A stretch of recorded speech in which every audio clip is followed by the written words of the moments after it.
ఈ పోరాటాలు చివరిగా ఒక్క మాట చెప్పి ముగిస్తాను. మొన్న పెద్ది ఆసుపత్రిలో పడితే నేను కేటీఆర్ గారు ఆగమేఘాల మీద పరిగెత్తుకుంటూ వచ్చాం. వచ్చేసరికి హాస్పిటల్ చూస్తే నాకు ఒక పాత జ్ఞాపకం గుర్తొచ్చింది.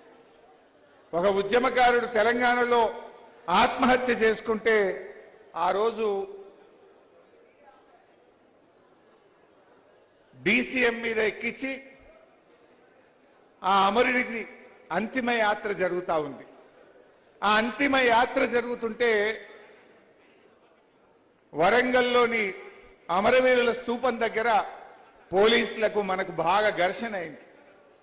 ఆ ఘర్షణలో డీసీఎం పై నుంచి నేను కింద పడ్డా.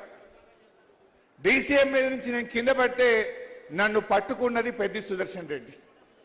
నేను లేకపోతే భూమి మీద పడాలి, కానీ ఆయన చేతుల మీద పడి నేను కింద పడ్డా. ఆ రోజు కింద పడితే నన్ను ఆసుపత్రికి తీసుకుపోయింది సుదర్శన్ రెడ్డి.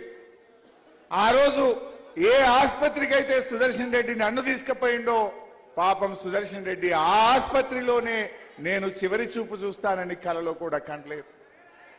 ఆ ఆసుపత్రికే నాకు ఆ రోజు దెబ్బ తాకితే ఆగమేఘాల మీద సుదర్శన్ రెడ్డి నన్ను ఆసుపత్రికి తీసుకుపోయింది. పాపం సుదర్శన్ రెడ్డి చివరి దశలో ఆ ఆసుపత్రిలో ఉన్నాడు.